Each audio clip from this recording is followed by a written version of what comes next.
Bonjour, bienvenue chez Graph 24, donc notre LMP2 numéro 39. Donc, je vous invite à venir voir un petit peu les coulisses de toute l'infrastructure qu'il y a derrière le box, l'équipe, comment ça s'articule. Donc on va pouvoir visiter un petit peu l'intérieur. Première partie, c'est un petit peu, on va dire, un stockage de pièces, un espace logistique, donc les carrosseries de secours ou différentes configurations de carrosserie qu'on a à disponibilité pendant les essais et on l'espère pas pendant la course. Donc on va aller voir un petit peu plus loin.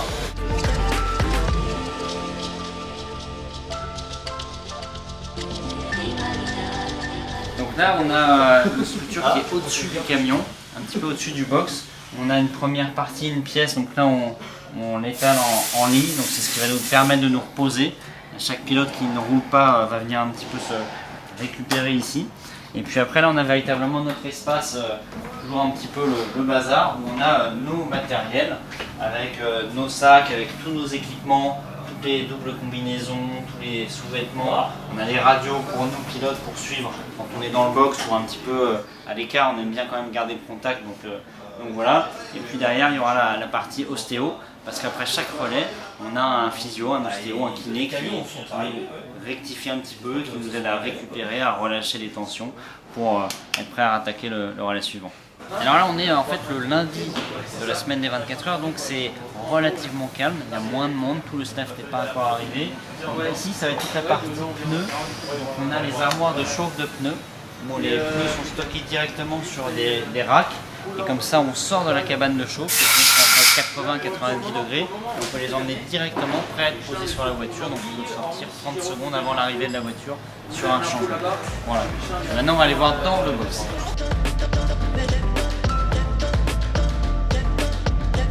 Donc là, voilà, on est dans le box. Donc ça, c'est un peu ce qu'on appelle le bocal. Là, c'est les cerveaux, on va dire les ingénieurs. Donc là, il n'y en a que 2, mais il y en aura 6 pendant la course.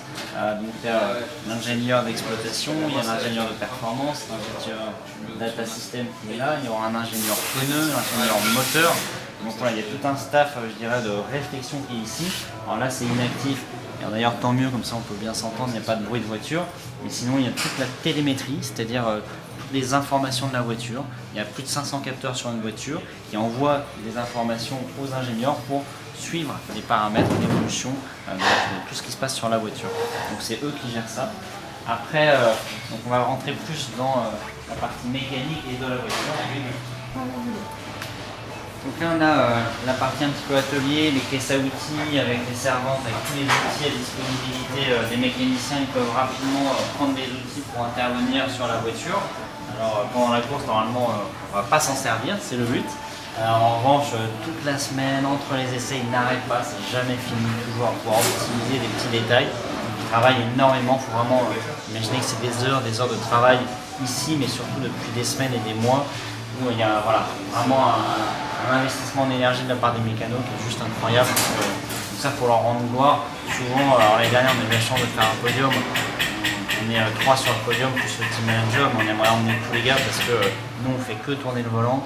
Et eux, ils transpirent toute l'année pour arriver à un résultat. Donc voilà. Donc là, on est vraiment dans la partie du box. Donc le rideau est fermé tant que ça ne roule pas. Sinon, pendant toute la course, ça sera bien sûr ouvert. On a nos casques qui sont ici. Donc là, on a toujours une ventilation entre les relais pour les assécher, parce qu'on transpire beaucoup dans la voiture. Et puis voilà, on peut s'approcher un petit peu de la voiture. Donc là j'ai mon coéquipier qui est en train d'ajuster sa position, il est en train de réaliser le baquet. Donc c'est un système de micro-billes qui va épouser parfaitement la forme pour être parfaitement installé et réussir à bien piloter, à encaisser les contraintes, les jets latéraux, les jets longitudinaux. À chaque freinage on prend plus de 3G. La longueur des relais c'est assez dur, donc si on est bien installé ça permet vraiment de durer et de performer.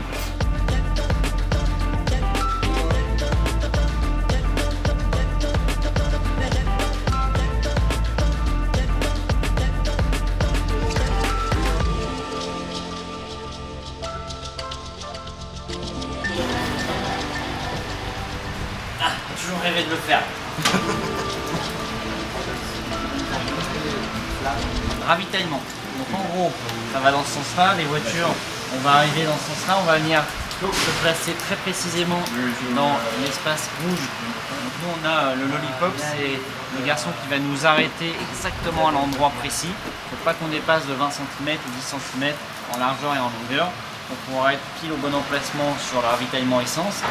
Donc dès qu'on a arrêté, vient se plugger un mécanicien avec le ravitaillement essence. Donc à partir de la tour qui est ici, on se branche pour commencer à faire le plein. Ensuite, si c'est un changement de pilote, donc un changement complet, le pilote sort, celui qui rentre saute à l'intérieur. Alors des fois on est obligé d'insérer la chip, ce qu'on appelle l'insert, le surbaquet, pour moi par exemple qui suis un peu moins grand. Pendant ce temps-là, il y a deux mécaniciens qui attaquent le changement des pneus. Donc avec ces mécaniciens, ils arrivent à changer les pneus en une quinzaine de secondes, c'est extrêmement rapide. Nous on fait le changement de pilote en on va dire une vingtaine de secondes, et l'essence, le carburant, va durer on va dire une trentaine de secondes. Donc c'est le facteur limitant, 30 secondes d'essence, donc il faut qu'on dépasse et les pneus et le changement de pilote durant ces 30 secondes. Et après, dès que tout est prêt, alors je n'ai pas précisé, quand la voiture s'arrête, on branche un tuyau d'air. Il y a des vérins qui sortent, qui lèvent la voiture, ce qui permet de sortir les roues et de les remettre très facilement. C'est comme un mini cric qui lève la voiture instantanément. Et une fois que tout est prêt, en fait, on retourne le panneau, enfin le lollipop. Quand on est comme ça, nous on est prêt, bouton sur le démarreur. Et dès que la voiture va être libérée, posée au sol, ça démarre instantanément et on décolle immédiatement. Donc au global, un bon changement complet, ça va être une trentaine de secondes entre le moment où la voiture s'arrête où elle repart, avec un autre pilote, des pneus neufs et du plein d'essence.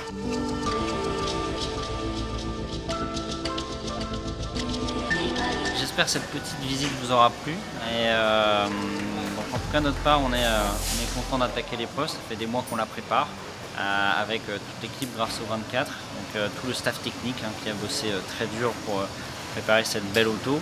On a fait un bon résultat l'an passé, donc l'objectif principal c'était de mieux se préparer, c'est ce qui est le cas. Maintenant, l'homme choisit son vainqueur, donc il faut rester très humble devant cette course qui est une des plus difficiles au monde, et sûrement une des plus belles au monde.